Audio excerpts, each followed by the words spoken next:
Welcome back once again. Now with us over the phone is Dr. Sara Khater. She is a professor of mass comm at Cairo University. Good morning, Dr. Khater. Good morning to you. How are you doing?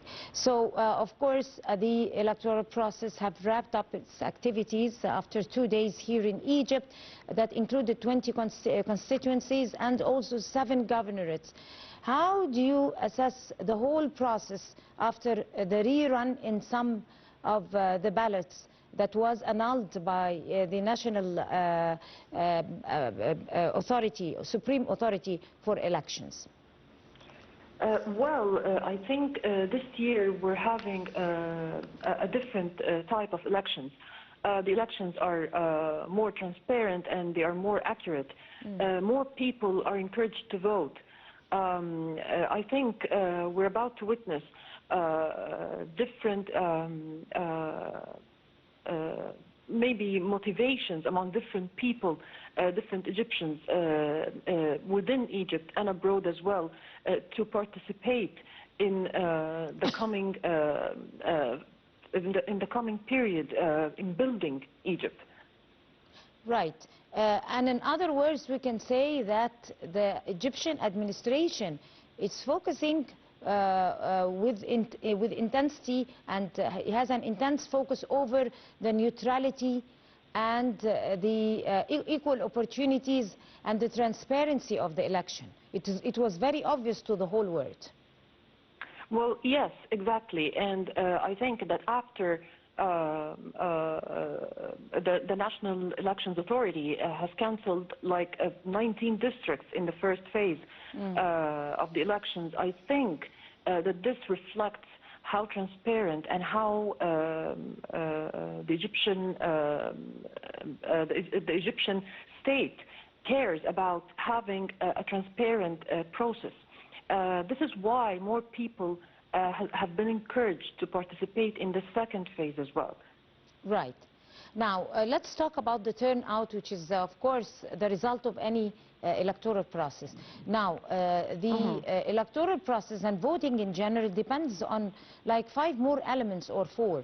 Like the first one is the geopolitical place of that particular constituency or governorate, the density of population, the cultural background, whether it's tribal, whether it's a little bit sophisticated and comes with a different educational, cultural background, whether it's coastal, whether it's an outskirt or a rural area. I mean, there are many elements that combine together that would form at the end of the day the results or the turnout.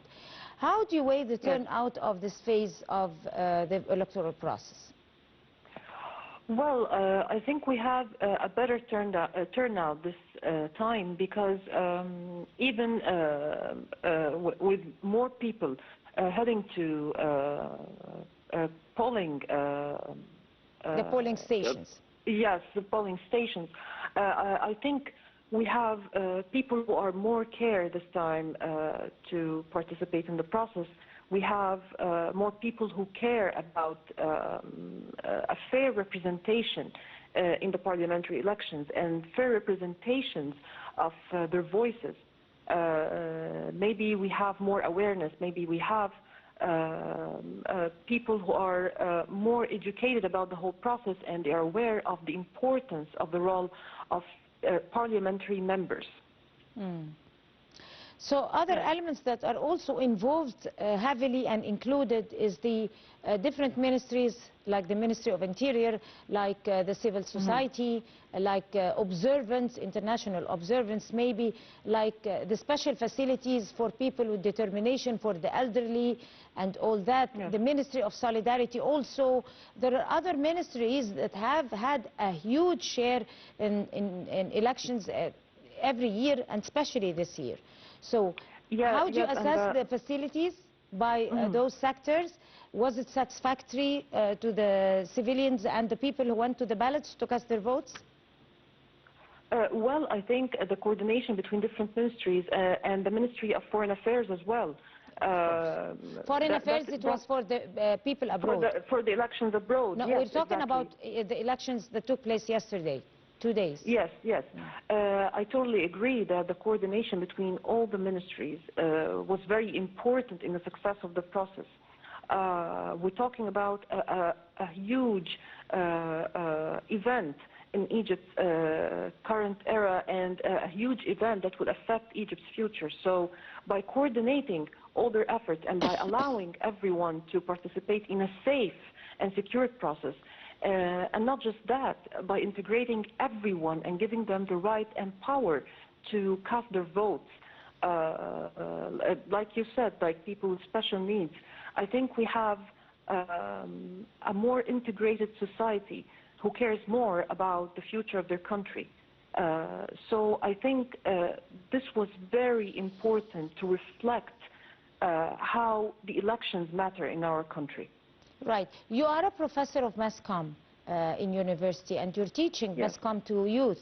How do you assess, or in other words, can I tell you, the importance of the presence of media in the sense of spreading awareness to the citizens to take off to the streets and go to the ballots and cast their votes, whether they want to do that or no, or even if they're not interested because of the, I mean, usually the turnout is very high when it's presidential elections. But at the same time, I must go and cast my vote because it's my constitutional right. And it's one of the best opportunities to exercise democracy. How important is it for the media to teach that to students? Well, I think media plays an important role, a very important role, and a big part actually in the democratic process. The main role is informing people, is raising their awareness of the importance of their votes, and later on raising their awareness of how important it is for them to participate as representatives of different Egyptian citizens. This is a two-part process. We have voters and we have parliamentary representatives and members who need different people's votes in order to succeed. So Egyptians must be aware of how important it is to be a representative and to be a voter as well. Exactly. Then let us move on to the member of parliament, or the possible expected member of parliament. He has to have a very clear program to present to the people in the streets. Of course. And he has to talk to people with transparency. He has to have a good team that would be engaged prior to the electoral process. Also, another important element is that the people themselves, when I'm going to cast my vote, have to understand that I'm choosing a member not only to give me services, but most importantly to legislate laws and ratify the laws with informalities, with irregularities. This is required from the member of parliament, and to survey, and I should exercise surveillance over the government also activities. How important is it for the media also to set awareness about all those important points? I think by explaining and by focusing on informational content through different media, through traditional media and social media, we're looking for giving people more information about the entire process, about the role of a parliamentary member, just like you said.